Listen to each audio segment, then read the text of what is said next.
യാത്രയിൽ എൻ്റെ ഭാവിയിലെ കൊച്ചുമക്കൾക്ക് പറഞ്ഞു കൊടുക്കാനായിട്ട് മറ്റൊരു കഥയും കൂടി ആയിരിക്കുകയാണ് സർവൈവിങ് ഇൻ ദ ആമസോണാസ്.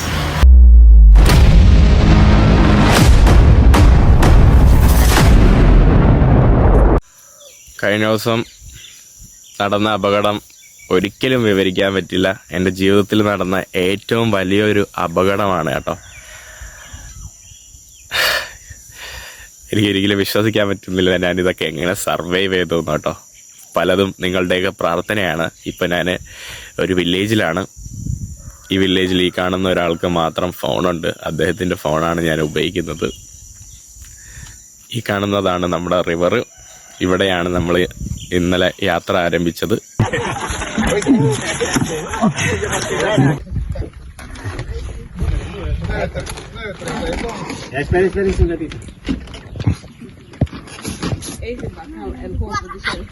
ഈ കാണുന്ന ഇവിടുത്തെ ഗ്രാമവാസികൾ എല്ലാവരും കൂടെ ചേർന്ന് നമ്മളെ യാത്ര ആരംഭിച്ചു വിട്ടു.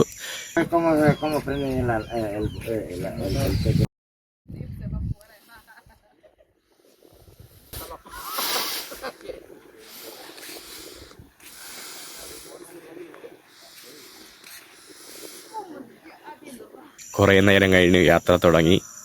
വലിയ മഴയായിരുന്നു. മഴ കാരണം പുഴയുടെ ഒഴുക്കും കൂടി.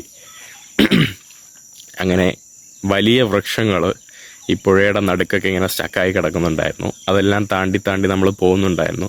ഇവിടെ ഒരു സ്ഥലത്തെത്തിയപ്പോൾ പുഴയുടെ ഒഴുക്ക് കാരണം നമുക്ക് പെട്ടെന്ന് അത് ക്രോസ് ചെയ്യാൻ വേണ്ടി പറ്റിയില്ല. നമ്മുടെ റാഫ്റ്റ് വഞ്ചി എല്ലാം കൂടെ കൊണ്ടുവന്ന് ഇടിച്ച് ഈ പുഴയുടെ ഒഴുക്ക് കാരണം വഞ്ചി മറിഞ്ഞ് അടിയിൽ കൂടെ പോകാൻ തുടങ്ങി. ഈ അടിയിൽ കൂടെ പോകാൻ തുടങ്ങിയപ്പോൾ ഞാൻ പിടിച്ചു ആ വലിയ തടിയിൽ പിടിച്ച് കയറി നിന്നു. അത് പൊട്ടി വീണു. പിന്നെ വേറൊരു വലിയ വൃക്ഷത്തടിയിൽ പിടിച്ച് ഞാൻ കയറി നിന്നു. ഈ സമയം കൊണ്ട് നമ്മുടെ വഞ്ചിയും നമ്മുടെ കൂടെ ഉണ്ടായിരുന്ന 2 സുഹൃത്തുക്കളും സാധനങ്ങളും എല്ലാം മറിഞ്ഞ് ഈ സ്ക്യൂസായി അടിയിൽ കൂടെ പോയി മറിഞ്ഞ് അവർ പുഴ എടുത്തുകൊണ്ട് പോയി. ഞാൻ ഒറ്റയ്ക്കായി. ഞാൻ പുഴയുടെ നടുക്ക് ആ ഒരു വലിയ മരത്തടിയിൽ പിടിച്ചൊറ്റയ്ക്ക് നിന്നു. എനിക്കെന്ത് ചെയ്യണമെന്ന് അറിയില്ല. ഒറ്റയ്ക്ക് ഞാൻ എങ്ങനെ രക്ഷപ്പെടുമെന്ന് വിചാരിച്ച് ഞാൻ അവരുടെ കൂടെ ചാടിപ്പോകാൻ വേണ്ടി നോക്കി. പെടപ്പോഴും അതെടുത്തുകൊണ്ട് പോയി. അവർ 2 പേര് അങ്ങനെ പുഴയുടെ കൂടെ പൊയ്ക്കൊണ്ടിരുന്നു. പുഴയുടെ കൂടെ നമ്മുടെ പൊളിഞ്ഞ ചങ്ങാടവും ഒരു വലിയ മരത്തടിയും കൊണ്ട് അവരുടെ കൂടെ ഒഴുക്കിപ്പോയി. അങ്ങനെ എനിക്ക് വേറൊന്നും വഴിയില്ല. ഇനി ഇവിടെ നിന്ന് രക്ഷപ്പെടാൻ വേറെ മാർഗ്ഗമില്ല. കഴിഞ്ഞ ദിവസം ദ ലോസ്റ്റ് ചിൽഡ്രൻ എന്ന് പറയുന്ന ഒരു കൊളംബിയൻ മൂവി, കൊളംബിയയിലെ 3 ഇൻഡിജീനിയസ് കുട്ടികളും ഫാമിലിയൊക്കെ പോയ ഒരു ഹെലികോപ്റ്റർ, ഒരു ചെറിയ ഫ്ലൈറ്റ് തകർന്ന് വീണ് ആമസോൺ കാട്ടിൽ തകർന്ന് വീണു. അതിൽ നിന്ന് എല്ലാവരും മരിച്ചു. ആ കുട്ടികൾ മരിച്ചില്ല. 11 മാസം പ്രായമുള്ള കുട്ടി വരെ ഉൾപ്പെടെ കാട്ടിലൂടെ 40 ദിവസം സർവൈവ് ചെയ്ത സിനിമ കണ്ടിട്ടാണ് ഞാൻ ഈ യാത്ര ഇന്നലെ തുടങ്ങിയത്. അപ്പോൾ അതുകൊണ്ട് തന്നെ അവിടെ നിന്ന് എൻ്റെ മനസ്സിലുണ്ടായിരുന്നു ഈ പുഴയിൽ നിന്ന് എങ്ങനെയെങ്കിലും ഞാൻ ഈ കാട്ടിലോട്ട് കയറണം. കാട്ടിലോട്ട് കയറിയാൽ 30 അല്ല 40 ദിവസമായാലും ഞാൻ സർവൈവ് ചെയ്യുന്നുള്ള ഒരു ഉറപ്പുണ്ടായിരുന്നു. ബട്ട് പിന്നീട് ഇത്രയും നീന്തൽ എനിക്ക് പേടിയുള്ള ഞാൻ ആ കാട്ടിലോട്ട് പോകുമെന്നാണ് വിചാരിച്ചത്. പിന്നെ ഒന്നും നോക്കിയില്ല. ഒഴുക്കിൻ്റെ ഡയറക്ഷനിൽ എതിരെയായിട്ട് കുറച്ച് ചരിഞ്ഞിട്ട് ഞാനങ്ങനെ നീന്തി ഏകദേശം ഒരു 30 സെക്കൻഡോളം മരണവെപ്രാളത്തിൽ നീന്തിയപ്പോൾ ഞാൻ വേറൊരു വലിയ തടിയിൽ കയറി പിടിച്ചു. പിന്നെ അവിടെ നിന്നും വീണ്ടും നീന്തണം. അങ്ങനെ വീണ്ടും നീന്തി ഞാൻ എങ്ങനെയൊക്കെ കരയിലെത്തി. പാമ്പിനെ വലിയ പേടിയാണ്. പാമ്പും വെള്ളവുമാണ് എൻ്റെ ജീവിതത്തിൽ ഏറ്റവും പേടിയുള്ളത്. ഒന്നും നോക്കിയില്ല. ബോട്ട് എങ്ങോട്ട് സഞ്ചരിച്ച ദിശയിലോട്ട് തന്നെ ഞാൻ കാട്ടിലൂടെ കയറി. കൈ ഫുള്ള് മുറിവ്, ചെരുപ്പില്ല, ഒന്നുമില്ല. കാലും കൈയും എല്ലാം മുറിവ്. ചിലയിടത്ത് ബുഷസ് എത്തുമ്പോൾ എൻ്റെ തല മുകളിൽ വരെ ഉണ്ടാവും. കാട്ടിൻ്റെ ഇടയിൽ കൂടെ ഇങ്ങനെ ആക്കി മുൾച്ചെടികൾ എല്ലാത്തിൻ്റെ ഇടയിൽ കൂടെയൊക്കെ പോയി. ചിലയിടത്ത് വന്നപ്പോൾ ഇനി എന്ത് സംഭവിക്കുമെന്ന് എനിക്കറിയില്ലായിരുന്നു. അങ്ങനെ സംഭവിക്കുമെന്ന് അറിയില്ലാത്തതുകൊണ്ട് ഇടയ്ക്കൊരു വാഴമരം ഉണ്ടായിരുന്നു. ഈ വാഴമരത്തിൽ നിന്ന് കുറേ പഴങ്ങളെല്ലാം പറിച്ച് ഞാൻ കയ്യിൽ വെച്ചു. കാരണം എനിക്കിനി സർവൈവ് ചെയ്യാനുള്ള സംഭവങ്ങൾ വേണമല്ലോ. കുറേ കഴിഞ്ഞപ്പോൾ ഞാൻ ഒരു ചെളിക്കുണ്ടിൽ വീണു. എൻ്റെ വാഴപ്പഴം എല്ലാം പോയി. അങ്ങനെ വിഷമത്തിൽ വീണ്ടും നടന്ന് അങ്ങനെ ഞാൻ വിളിച്ചുകൊണ്ട് പോവാം. അപ്പം ഇതിൻ്റെ ഇടയിൽ ഇവർ പോയ വഴി, ഇവരിങ്ങനെ പുഴയിലോട്ട് പോകുമ്പോൾ ഇവരും വിളിച്ചുകൊണ്ട് പോകുന്ന സമയത്ത് ഏകദേശം കുറച്ച് കഴിഞ്ഞപ്പോൾ ഇവരെ അവിടെ ഉള്ള ഏതോ ഒരു വില്ലേജിലുള്ള ഒരു വീട്ടിലുള്ള ആളുകൾ കണ്ടു. അങ്ങനെ അവർ തോണി എടുത്തുകൊണ്ട് ഇവരുടെ പുറകെ പോയി ഇവരെ രക്ഷിച്ചു. ഇവരെ കൊണ്ടുവന്ന് അവരുടെ വീട്ടിലാക്കി. അപ്പം ഞാൻ ഇങ്ങനെ വിളിച്ചു അങ്ങനെ ഇവിടെ നിന്ന് കേട്ട് അവരും അവരുടെ ബോട്ട് എടുത്തുകൊണ്ട് എന്നെ രക്ഷിക്കാൻ വേണ്ടി പുഴയിലോട്ട് വന്നു. അങ്ങനെ ഞാൻ കാട്ടിൽ നിന്ന് പുഴയുടെ സൈഡിലോട്ട് വന്നു. അങ്ങനെ അവരെന്നെ രക്ഷിച്ചു. ഞാൻ നടക്കുന്നത് ഇങ്ങനെയാണ് കേട്ടോ, തറയിൽ കൂടെ പട്ടി എഴയുന്നത് പോലെ. കാരണം ഫുള്ള് പുഴയുടെ അടുത്തെത്തിയപ്പോൾ ഫുള്ളിങ്ങനെ താന്ന് പോകുന്നു. അപ്പം എനിക്ക് രക്ഷപ്പെടാൻ പറ്റില്ല, ഞാൻ കുഴിഞ്ഞങ്ങ് പോവുകയാണ്. അങ്ങനെ പിന്നെ അവരുടെ വീട്ടിലെത്തി ഏകദേശം ഒരു വൈകുന്നേരം വരെ സ്പെൻഡ് ചെയ്തു. എന്നിട്ട് വൈകുന്നേരത്തിന് ശേഷം അവരുടെ വഞ്ചിയിൽ തന്നെ നമ്മൾ ഈ കാണുന്ന കമ്മ്യൂണിറ്റിയിൽ കൊണ്ടാക്കി. ഈ കാണുന്ന കമ്മ്യൂണിറ്റിയിൽ നിന്നാണ് നമ്മൾ ഇന്നലത്തെ യാത്ര സ്റ്റാർട്ട് ചെയ്തത്. അവിടെ നിന്നാണ് എല്ലാം സംഭവിച്ചത്. എൻ്റെ ബോട്ട് എന്തോ ഭയങ്കര ഒരു ഇമോഷണൽ ആയിട്ടുള്ള ഒരു സാധനമായിരുന്നു. ഒരു ഭയങ്കര കണക്ഷൻ കിട്ടിയ, ഭയങ്കര ഇമോഷനായിട്ടുള്ള കഴിഞ്ഞ ദിവസം ഞാനിന്ന് വീണ്ടും നല്ലതുപോലെയൊക്കെ റിപ്പയർ ചെയ്തു.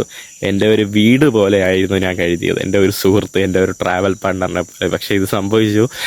ബട്ട് എന്തോ എനിക്ക് ഒരിക്കലും വിശ്വസിക്കാൻ പറ്റുന്നില്ല ഞാൻ ഈ വീഡിയോ എടുക്കാൻ ഇങ്ങനെ കാണുമെന്നും രക്ഷപ്പെട്ടിരിക്കുന്നു കേട്ടോ. കാരണം എനിക്ക് ഏറ്റവും പേടിയായിട്ടുള്ള പുഴയെയും കാട്ടിലൂടെ ഒറ്റയ്ക്ക് നടന്ന് ഞാൻ രക്ഷപ്പെട്ടു. അതിൽ വലിയ സന്തോഷമുണ്ട്. പ്രാർത്ഥനകളൊക്കെ നിങ്ങളുടെ പ്രാർത്ഥനകളാണ്, അല്ലെങ്കിൽ ഇതൊന്നും സംഭവിക്കില്ലായിരുന്നു, സത്യം പറയാലോ.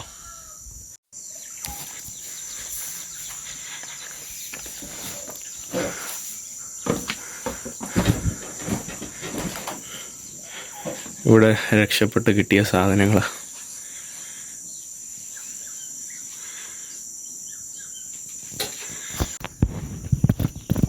നമ്മുടെ വീട്. ഈ വീട്ടിൽ എല്ലാ സാധനങ്ങളും പുഴയിൽ വെള്ളത്തിൽ വീണ സാധനങ്ങൾ ഉണക്കമാണ് അവിടെ.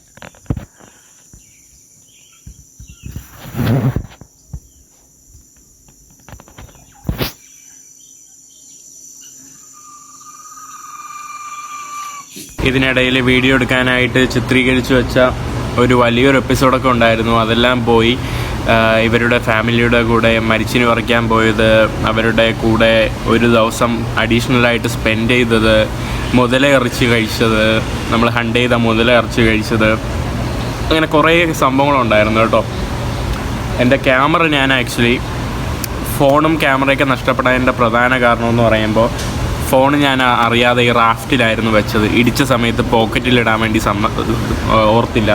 ഈ ക്യാമറ, എൻ്റെ ഗോപ്രോ പോലത്തെ DJയുടെ ആക്ഷൻ ക്യാമറ ഇവിടെയായിരുന്നു ഞാൻ വെച്ചിരുന്നത്. പക്ഷേ അത് ഞാൻ ഈ മരത്തിൽ കയറി പിടിച്ചപ്പോൾ ഞാൻ സ്ക്യൂസായി കേട്ടോ. ഈ മരത്തിലൊക്കെ എൻ്റെ ദേഹം ഫുള്ള് സ്ക്യൂസായിപ്പോയി, ഭയങ്കര സ്ക്യൂസായിപ്പോയി. അപ്പോൾ ഇതിനിടയിൽ ഈ ക്യാമറ പൊട്ടി വെള്ളത്തിൽ വീണ്. ഇതറിഞ്ഞില്ല. ഞാൻ ഈ മരത്തിലൊക്കെ കയറി പിടിച്ച് രക്ഷപ്പെട്ട് ഒറ്റയ്ക്ക് ഇങ്ങനെ നിൽക്കുന്ന ക്യാമറ നോക്കിയപ്പോൾ ക്യാമറയുടെ ഒരു പിടി മാത്രമുണ്ട്. അപ്പോൾ അതുകൊണ്ട് തന്നെ ആദ്യത്തെ ഒരു 2 ദിവസം എൻ്റെ ദേഹം ഫുള്ള് ഭയങ്കര വേദനയായിരുന്നു. കാരണം എല്ലൊക്കെ എന്തോ ഞാൻ ഇതിൻ്റെ ഇടയിൽ സ്ക്യൂസായി ആണ് കയറി പിടിച്ച് ഞാൻ എൻ്റെ വാരിയെല്ലാം എല്ലാ സംഭവങ്ങളും ഇങ്ങനെ സ്ക്യൂസായിപ്പോയി. അപ്പോൾ അതിൻ്റെ ഒരു കുറച്ച് വേദന ഉണ്ടായിരുന്നു. പിന്നെ കുറച്ച് ഇഞ്ചുറീസ് അതൊക്കെ മാറി തുടങ്ങി. കയ്യിൽ മുറിവുകൾ, കാലിൽ മുറിവുകൾ, പിന്നെ ഈ കാട്ടിലൂടെയൊക്കെ നടന്നതിൻ്റെ സത്യം പറഞ്ഞാൽ നമ്മുടെ ഒരു ജംഗിൾ മൂവി കണ്ട ഫീലായിരുന്നു എൻ്റെ ജീവിതത്തിൽ ഞാൻ അനുഭവിച്ചത്. ഇതുപോലുള്ളൊരു എക്സ്പീരിയൻസ് അഫ്ഗാനിസ്ഥാനിൽ താലിബാൻ്റെ ഇടിയൊക്കെ കയറ്റി ജയിലായത് അതൊക്കെ വലിയൊരു എക്സ്പീരിയൻസ് തന്നെയാണ്. ബട്ട് വെള്ളത്തിൽ ഇത് ഞാൻ ഒരിക്കലും വിചാരിച്ചില്ല കേട്ടോ ഞാൻ രക്ഷപ്പെടുമെന്ന്. ഞാൻ ഇതിൻ്റെ ഇടയിൽ ആക്ച്വലി എനിക്കൊരു ബ്ലാങ്ക് ഔട്ട് ഉണ്ടായിരുന്നു കേട്ടോ. അതായത് ഞാൻ ഈ മരത്തിലൊക്കെ കയറി പിടിച്ചപ്പം ഞാൻ ആകെ കണ്ടത് എൻ്റെ ഫ്രണ്ട് മരത്തിൽ കയറി പിടിക്കുന്നു, ബട്ട് അവൻ വെള്ളത്തിൽ മുങ്ങിപ്പോകുന്നു. പിന്നെ പെട്ടെന്ന് എനിക്കൊരു ബ്ലാങ്ക് ഔട്ടാണ് കേട്ടോ. ഒരു 10 സെക്കൻഡ് എന്ത് നടന്നു എന്ന് അറിഞ്ഞുകൂടാ. പിന്നെ നടന്നതെന്ന് പറയുമ്പോൾ ഞാൻ കാണുന്നതെന്ന് പറയുമ്പം ഈ പൊളിഞ്ഞ ചങ്ങാടത്തിൽ 2 പേര് നിന്ന് എൻ്റെ കുറച്ചപ്പുറത്ത് 50 മീറ്റർ അകലെയായിട്ട് അവരങ്ങ് നീന്തി ഒഴുകി പോവുക. അപ്പോൾ ഇതിന് മുന്നേ ഉള്ള സംഭവിച്ചത് ഞാൻ നിങ്ങളുടെ അടുത്ത് പറഞ്ഞു ഇങ്ങനെ അടിയിൽ കൂടെ പോയെന്ന്. പക്ഷെ അത് എങ്ങനെയാണ്, അങ്ങനെ ആയിരിക്കണം, കാരണം മുകളിലൂടെ പോകാൻ പറ്റില്ലല്ലോ. ബട്ട് എനിക്കത് ഞാൻ കണ്ടിട്ടില്ല, അതെങ്ങനെയാണ് നടന്നതെന്ന് അറിയില്ല. എനിക്ക് ബ്ലാങ്ക് ഔട്ടായി കേട്ടോ. ഈ സംഭവം എൻ്റെ സുഹൃത്തുക്കൾക്കും സംഭവിച്ചു, ബ്ലാങ്ക് ഔട്ടായി. അവർ ഏതോ ഒരു നിമിഷത്തിൽ പെട്ടെന്ന് ഇത് നടന്നപ്പം അവരുടെ മൈൻഡ് ഫുൾ ബ്ലാങ്ക് ആയി കേട്ടോ. പിന്നെ ഒരു 30 സെക്കൻഡ് കഴിഞ്ഞ് ആണ് ഇത് റീസ്റ്റാർട്ട് ചെയ്തത് അവരുടെ മൈൻഡ്, ചിന്തകൾ. അത് എനിക്കറിയില്ല കേട്ടോ അത് എങ്ങനെയാണെന്ന്. നിങ്ങൾക്ക് അങ്ങനെയുള്ള എക്സ്പീരിയൻസ് ഉണ്ടെങ്കിൽ പറയണം കേട്ടോ. ഞാൻ എൻ്റെ മൈൻഡ് ഫുള്ള് ബ്ലാങ്ക് ഔട്ടായിട്ടുള്ള എക്സ്പീരിയൻസ് ആദ്യമായിട്ടാണ്. ഇടയിൽ എനിക്ക് എൻ്റെ ബാഗ് കിട്ടി. ആ ബാഗ് സംഭവം രക്ഷിച്ചെടുത്തത് മറ്റുള്ളവരായിരുന്നു. വെള്ളത്തിലൊഴുകിക്കൊണ്ടിരുന്ന ബാഗുകൾ അവർ പിടിച്ച് കരയ്ക്ക് കയറ്റി അവരാണ് കൊണ്ടുവന്നത്. ബട്ട് എൻ്റെ ഫോണ്, എൻ്റെ ക്യാമറയൊക്കെ പോയി. അതേസമയം മറ്റുള്ളവരുടെ ഫോണൊക്കെ അവരുടെ പോക്കറ്റിലുള്ളായിരുന്നുകൊണ്ട് ആ ഫോൺ നഷ്ടപ്പെട്ടില്ല. അപ്പോൾ അതിൽ നിന്ന് എടുത്ത കുറച്ച് ചിത്രങ്ങളാണ് ഞാൻ നിങ്ങൾക്ക് പങ്കുവയ്ക്കാനായിട്ട് സാധിച്ചത്. അപ്പോൾ എന്തായാലും ജീവനോടെ വന്നു. എന്തായാലും വളരെ സന്തോഷം.